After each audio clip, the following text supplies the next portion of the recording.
오늘 성경 말씀은 하박국 1장 1절에서 2절입니다. 하박국서는 처음부터 하나님을 향한 하박국의 이해할 수 없는 하나님의 인도하심에 대한 불평으로 시작하고 있습니다. 하나님 어떻게 이러십니까? 언제까지 악을 그대로 보고만 계실 겁니까? 그런데 정작 이 하박국서에 왜 악이 존재하는가라는 의문보다 더 깊은 내용을 다루고 있습니다. 그래서 혹자는 이 하박국서를 우리가 쉽게 이해할 수 없는 말씀 중에 하나라고 말하기도 합니다. 구약에는 크게 두 가지의 흐름이 있습니다. 첫 번째는 신명기적 사관입니다. 이것은 인과응보적 사관입니다.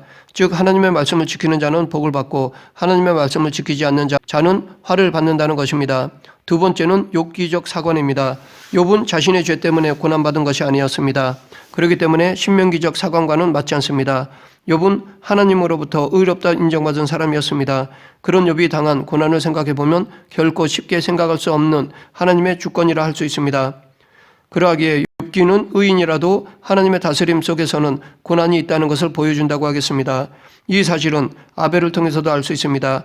아담이 선악과를 먹은 이후 가인이 잘못된 예배를 드릴 때에도 아벨은 하나님께 온전한 예배를 드렸습니다. 하나님 앞에 의인으로 살아갔습니다. 그런 그가 가인에게 죽임을 당하였습니다. 여기서도 의인의 허무함으로 볼 수 있습니다. 아벨이라는 이름은 공허, 허무라는 뜻입니다. 이 땅에서 믿는 자들이 살아갈 때 아무리 하나님 앞에 옳고 바르고 의롭게 살아가도 세상으로부터 돌아오는 것은 핍박과 공허와 허무일 수 있다는 것을 아벨의 삶을 통해 보여주고 있다고 하겠습니다. 욥은 누구보다 끔찍한 일을 당했습니다. 하박국 선지자도 동일한 내용을 고백하고 있습니다. 물론 하박국 시대의 이스라엘은 하나님 앞에 온전하지 못했고 범죄하였습니다. 하박국 선지자도 그것에 대해서는 인정하고 있었습니다. 하지만 그는 그런데 그 벌로 왜 더 악한 자들에게 당해야 됩니까? 라고 항의하는 것이었습니다. 이것은 곧 징계를 받아도 악인이 아니라 하나님 손에 받고 싶다는 것이었습니다. 자기보다 더 악한 자들을 하나님이 막대기로 사용하시니까 그것에 불만을 품은 것이었습니다. 2절 여호와여 내가 부르짖어도 주께서 듣지 아니하시니 어느 때까지리이까 내가 강포로 말미암아 외쳐도 주께서 구원하지 아니하시나이다. 여기서 어느 때까지리이까 라는 말은 구약의 시편이나 애가에 사용되는 전형적인 표현입니다. 하박국 선지자는 처음부터 이렇게 애가식으로 말하고 있습니다. 그런데 하나님께서는 예레미야 선지자를 통해서는 우리에게 부르짖으라고 하셨습니다. 이를 행하시는 여호와 그것을 만들어 성취하시는 여호와 그의 이름을 여호와라 하는 이가 이와 같이 이르시도다. 너는 내게 부르짖으라. 내가 내게 응답하겠고 내가 알지 못하는 크고 은밀한 일을 내게 보이리라. 여기서 하나님은 당신께 부르짖으면 응답하시겠다고 말씀하셨습니다. 그런데 하박국서에서는 그가 부르짖어도 하나님이 듣지 아니하신다라고 말하고 있습니다. 하박국과 예레미야는 같은 시대를 살았던 선지자였습니다. 그들은 바벨론이 일어나 아수르를 몰아내고 애굽과 유다까지 멸망시키는 시대, 남유다가 패망의 길을 걸어가던 시대를 살았습니다. 그런데 하박국은 지금 그런 시대를 살아가는 선지자가 기도해도 하나님께서 듣지 않으시고 울부짖어도 구원하지 않으신다고 말하고 있습니다. 이뿐 아니라 하박국서는 다른 선지서와 다른 점이 있습니다. 모든 선지서는 하나님의 말씀이 선지자에게 임하였기에 들을지어다 라는 식으로 시작하고 있습니다.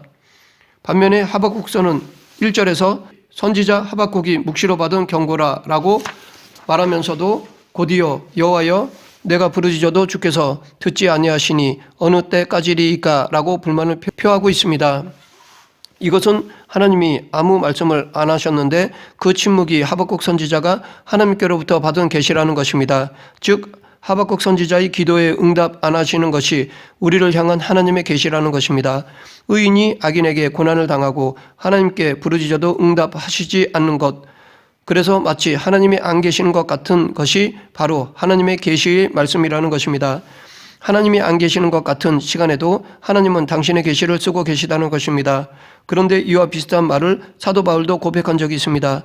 고린도후서 2장 12절부터 3장 3절에서 사도 바울은 자신이 갖는 사도 직분에 어떤 추천서가 필요한 것이 아니며 예수님을 믿는 고린도 교회 성도들이야말로 자신의 사도권을 인정해주는 그리스도의 편지라고 말하였습니다.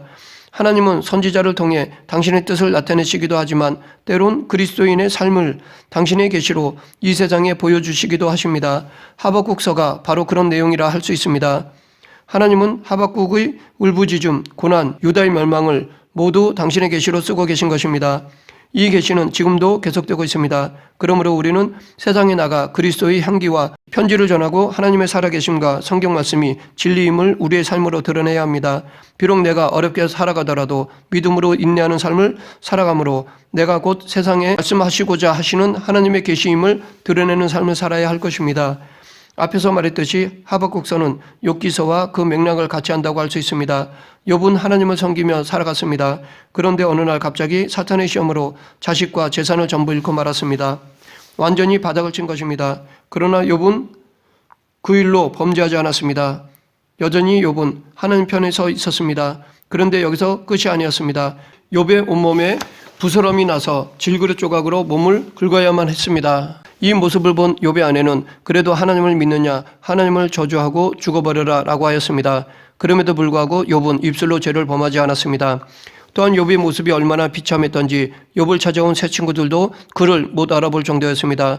그들은 욥의 고통을 보고 7일 동안 아무 말을 할 수가 없었습니다.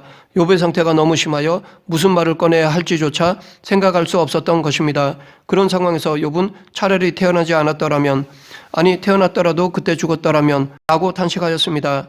그런데도 하나님은 아무 말씀도 하시지 않으셨습니다. 그랬기에 그때부터 그의 친구들은 차례대로 죄 없이 망한 자가 없고 정직한 자는 끊어지지 않는데 지금의 고난을 보니 욥에게 죄가 있으며 지금 그 죄값을 그대로 거두고 있다고 욥을 정죄하기 시작하였습니다. 즉 신명기적 사건으로 욥을 판단하였습니다. 욥은 하나님께서 자신에게 왜 고난을 주셨는지 처음에는 몰랐습니다. 그러나 나중에 내가 주께 대하여 귀로 듣기만 하였사오나 이제는 눈으로 주를 배움나이다 라고 고백하였습니다. 그만큼 그는 고난을 통해 하나님을 더 많이 알게 된 것입니다. 하박국의 고백 역시 마찬가지입니다. 처음에는 하박국도 침묵하시는 하나님에 대한 탄원과 탄식으로 시작하였습니다. 하지만 그도 하나님을 경험하면서 이제는 그분의 응답을 적극적으로 기다리며 바라보게 되었습니다. 더 나아가 하나님을 찬양하게 되었습니다. 하박국은 처음에는 강포, 죄악, 폐역, 겁탈, 변론, 분쟁 등 세상적인 문제만을 가지고 하나님께 불평을 늘어놓았습니다. 그러다가 하박국서 3장에 가서는 비록 문제는 아무것도 해결되지 않았지만 하박국이 문제를 바라보는 것이 달라졌습니다. 그는 하나님을 바라보기 시작하였습니다. 상황은 변한 것이 없이 똑같지만 하나님을 바라보았기에 변한 것입니다. 욥이나 하박국은 그들의 삶 자체가 하나님이 전하고자 하시는 메시지였던 것입니다. 그러했기에 하박국이 1절에서 묵시로 받은 경고는 말씀이 아니라 하나님을 바라보는 자신의 삶이었습니다. 즉 이스라엘 백성들은 고난 중에서도 하나님을 바라보며 찬양하는 하박국 선지자를 보고 그들도 하나님을 바라보며 찬양해야 하는 것이었습니다. 결국 욥이나 하박국의 삶을 통해 하나님이 드러나듯이 지금 우리들의 삶을 통해 하나님이 드러나야 하는 것입니다. 즉 하나님께서 우리 삶에 역사하시기에 어떤 어려움이나 고난이 와도 끝이 아니라는 것을 보여주어야 하는 것입니다. 하나님은 하박국 선지자의 기도에 5절에서 너희는 여러 나라를 보고 또 보고 놀라고 또 놀랄지어다 라고 말씀하셨습니다. 지금 하나님은 하박국 선지자의 물음에 아직 더 봐야 한다라고 말씀하시는 것입니다.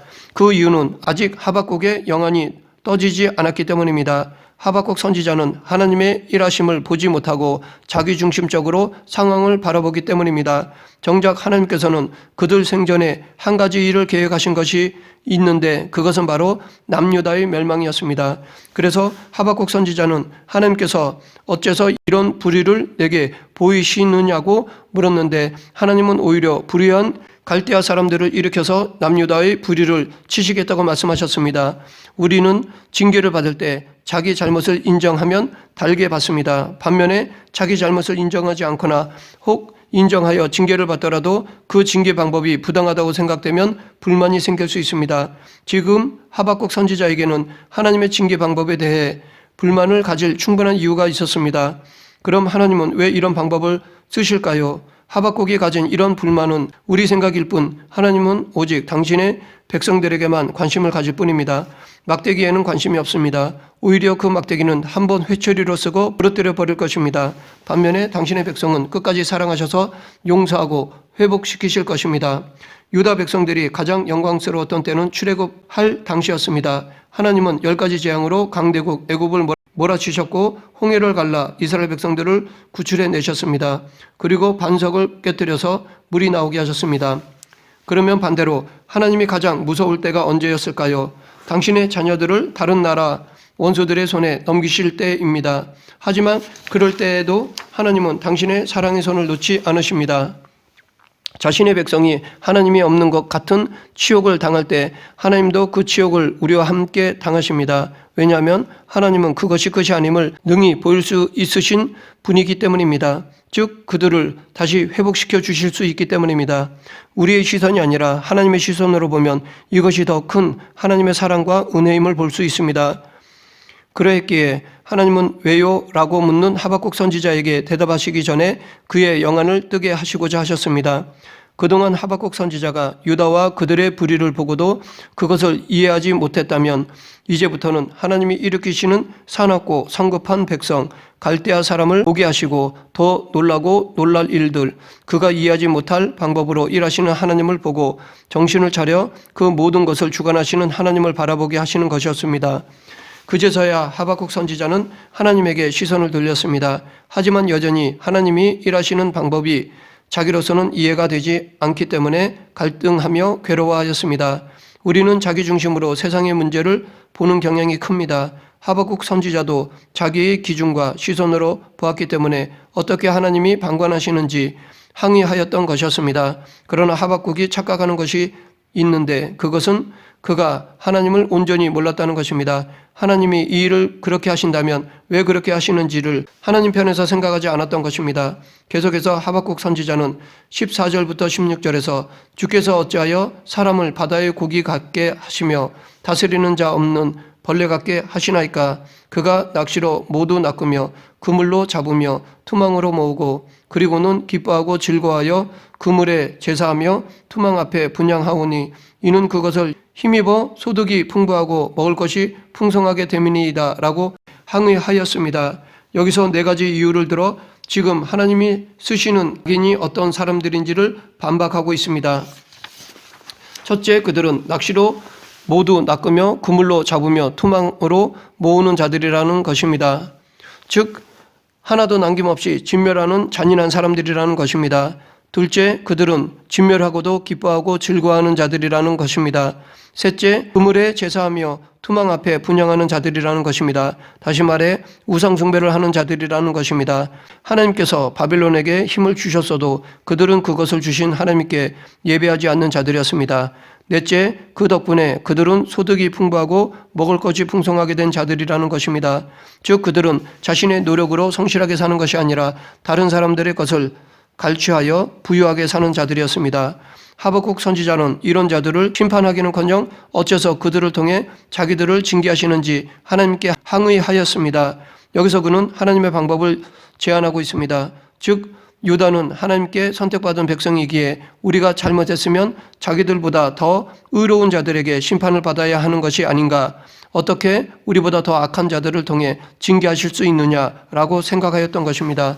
그러나 하나님은 악도 당신의 뜻을 이루는 데 사용하실 수 있는 분이십니다. 그런데 하박국 선지자는 그런 하나님의 전능하심을 몰랐던 것입니다. 하나님께서 역사의 주관자 되심을 모르고 하나님을 제안한 것입니다. 하박국 선지자가 두려워 떠는 것은 바벨론이 유다를 멸망시킬 수 있는 강력하고 사나운 족속이라는 것 때문이었습니다. 그보다 더 강하신 하나님을 바라보지 못하였습니다. 또한 하나님이 그 바벨론을 통해서 유다를 멸망시킬 수도 있지만 다시 회복하실 수 있는 분이라는 것을 몰랐던 것입니다. 실제로 하나님이 운행하시는 방법이 우리의 생각과 다를 때가 많습니다. 우리에게 말도 되지 않는 것도 하나님은 말이 되게 하시는 분이십니다. 요셉은 애굽으로 팔려가고 보디발의 집에서 종살이하다가 감옥살이까지 하였습니다. 그러나 하나님은 이런 상황을 단번에 역전시키셨습니다. 하나님만이 우리의 인생을 바꾸실 수 있습니다. 또한 하나님은 바로 왕이 히브리 여인들이 낳는 아들을 모조리 죽이는 상황에서도 모세를 낳게 하셨고 엘리 같은 무지한 자를 통해서도 사무엘을 세우셨습니다. 그분은 우리가 상상하지 못하는 것에서도 선한 것을 만드실 수 있습니다. 우리는 하나님의 시선으로 내 문제를 바라보는 믿음이 있어야 합니다. 그럴 때 나의 고난, 아픔, 실패, 좌절을 통한 하나님의 사랑과 은혜를 볼 수 있습니다. 이렇게 하나님의 사랑에는 역설적인 부분이 있습니다. 말씀을 맺겠습니다. 우리는 다 알지 못하고 다 이해할 수 없어도 매 순간 하나님을 인정하고 하나님의 뜻을 구해야 합니다. 그럴 때 우리의 신앙이 자랄 것입니다. 내 중심으로 살면 큰 문제 앞에서는 좌절할 수밖에 없습니다. 하나님이 안 계시기 때문이 아니라 우리가 하나님을 바라보지 못하기 때문입니다. 그러하기에 하나님을 바라보고 기대하고 그분의 말씀을 경청하며 한 걸음 한 걸음 믿음의 길을 걸어가는 저와 여러분이 되기를 간절히 축원합니다. 기도하겠습니다. 사랑의 하나님, 내 중심이 아닌 하나님의 중심으로 살아가는 그리스도인이 되게 하여 주시옵소서. 하나님의 마음으로 세상을 바라보는 그리스도인이 되게 하여 주시옵소서. 예수님 이름으로 기도드립니다. 아멘.